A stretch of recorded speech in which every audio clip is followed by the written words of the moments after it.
Part C. In this part of the test, you'll hear two different extracts.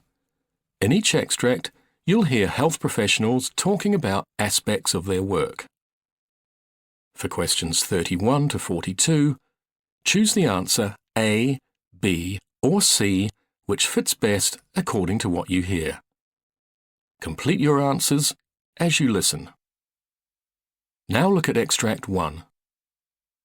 Extract 1, questions 31 to 36.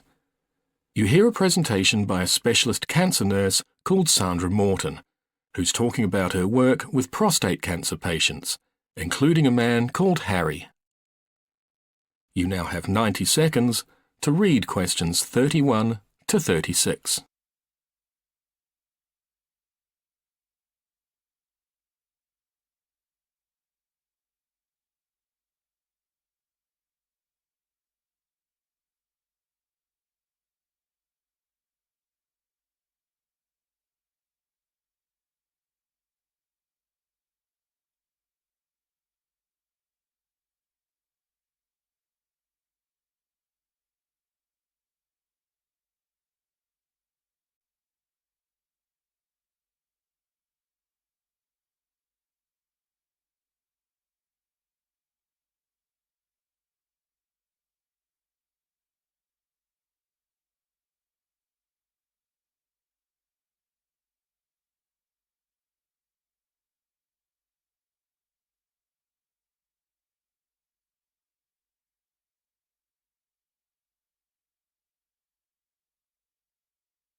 My name's Sandra Morton, and I'm a specialist cancer nurse helping cancer patients deal with their diagnosis and treatment. I'd like to tell you about the type of work I do, and particularly about one of my patients recently diagnosed with prostate cancer. Let's call him Harry, to illustrate the sort of things I get involved with. Now, before we get on to Harry, I'll give you a bit of background. Clearly, my job covers many aspects of patient care. But what's the priority? Firstly, prostate cancer is in fact the most common cancer in men in the U.S., with almost 300,000 new cases diagnosed every year. That's a staggering number. One problem is that this type of cancer actually develops very slowly, so there may be absolutely no sign that you have it for years. So if we're going to reduce the number of cases, it's vital that people like me get the word out to as many men as possible, that we tell them how to spot the signs of prostate cancer, like an increased need to urinate or straining while urinating. Unfortunately, the cancer can be at an advanced stage by the time patients come in for tests, at which point the available treatments are far less effective. So, let me tell you a bit more about my patient, Harry. Like many middle-aged men, Harry was offered a routine health check at his local doctor's office. As far as he was concerned, he had no particular health problems or obvious symptoms at the time, and so he almost ignored the invitation. But he'd promised his family he'd look after himself. His partner had died of skin cancer some years before, so he felt obliged to go. It was during his appointment that, based on a few symptoms he mentioned, Harry's doctor decided that he'd need further investigation for prostate cancer and referred him to a specialist clinic at the hospital. Harry's trip to the clinic started with a routine blood test, which initially showed a slightly low hemoglobin level. A further test then revealed that his PSA, the prostate-specific antigen, was high at 20. He then saw a urologist who conducted a digital rectal examination and biopsy, a procedure that I always try to explain to patients may be uncomfortable but is entirely necessary.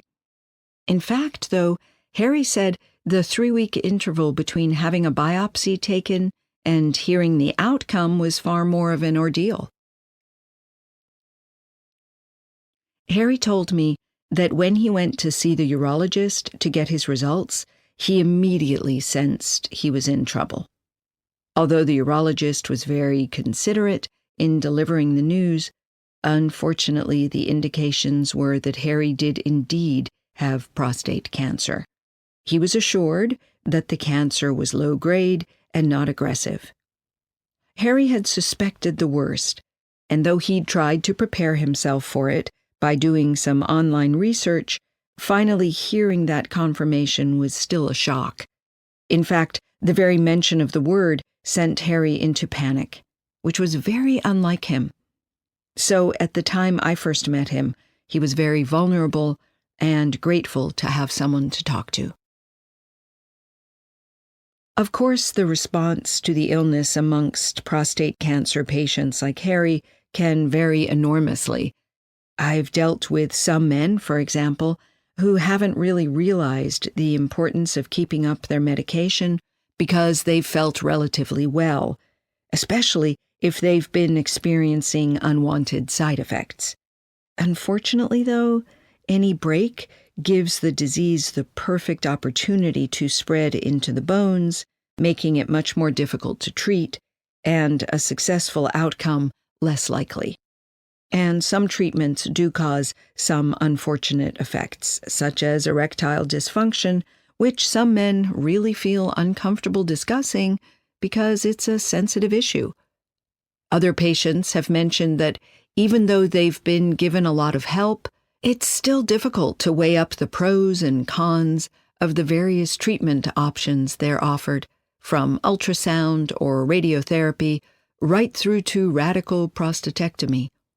So responses like these need to be taken into account by specialist nurses when talking to patients.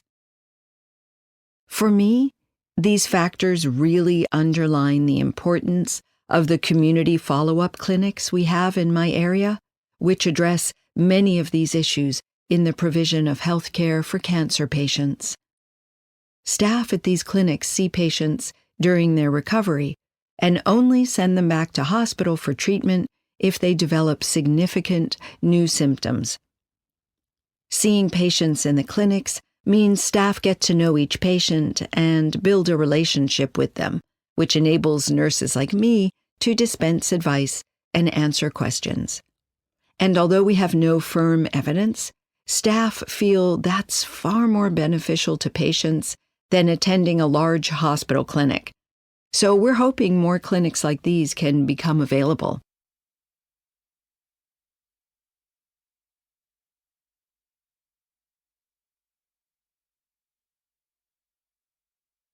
Now look at Extract 2. Extract 2, questions 37 to 42. You hear a neurologist called Dr. Frank Madison giving a presentation about the overuse of painkillers. You now have 90 seconds to read questions 37 to 42.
I'm Dr. Frank Madison, and I'm a neurologist with a special interest in the overuse of painkillers, particularly of opioids, something experts are now calling the silent epidemic.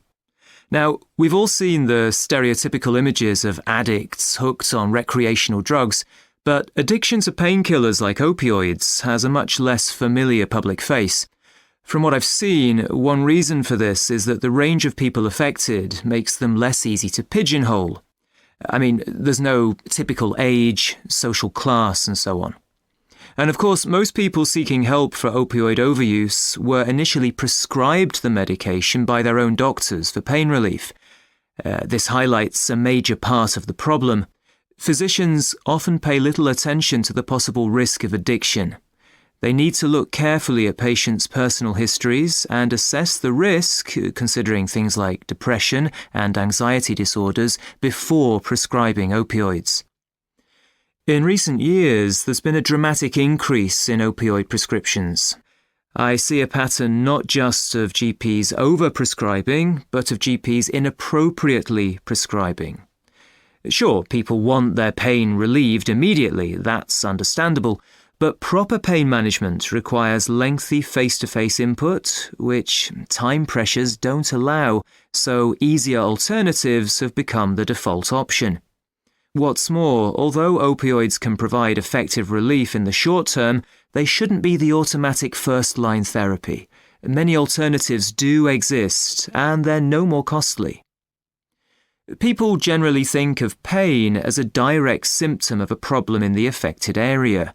But pain is an extremely complex subject, and it's one that used to be underrepresented in medical education. Thankfully, that's no longer the case, and doctors now realize that when a patient complains of acute back pain, that pain may not be due to a clear and treatable disease, but that such pain often presents in people with other medical problems, and these need investigation. Although there are distinct types of physical pain, all too often, I see sufferers lumped together in one category, which means that unfortunately, not all treatments are going to work equally well. For example, we first need to know, is the pain caused by inflammation as opposed to nerve damage? Establishing this makes initial mistreatment far less likely, meaning that treatment is more effective and the risks of long-term problems are reduced. But it's not just opioids we need to watch. Patients often self-treat with readily available painkillers like paracetamol, and while such drugs play an essential role in pain management, people still need to know more about them. We've been pretty successful in publicizing the dangers of accidental overdose, and clear information's given about the effects of taking these drugs long-term, so public awareness about increased tolerance levels is also gradually improving. Many doctors also now actively warn patients about the spiral of taking higher and higher doses for pain relief.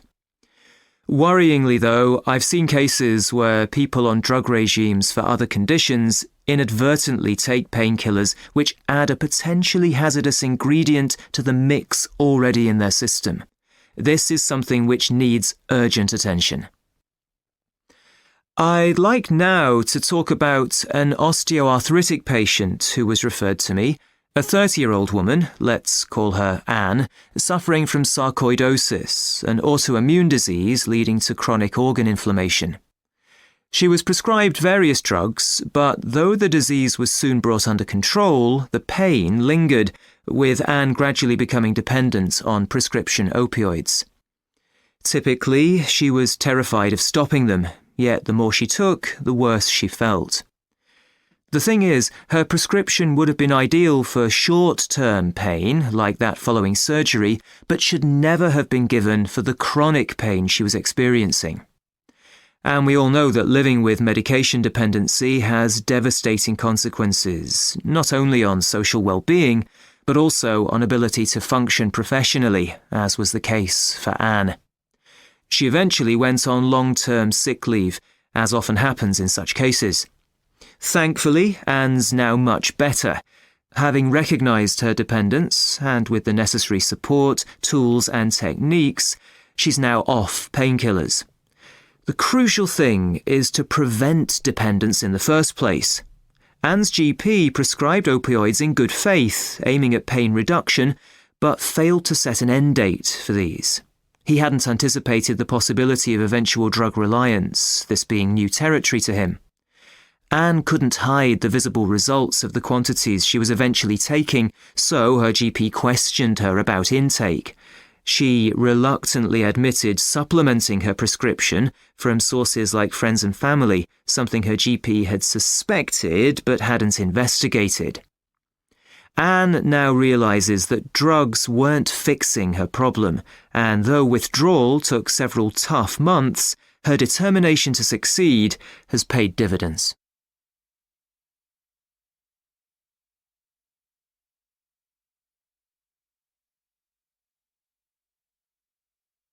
That is the end of Part C. You now have 2 minutes to check your answers.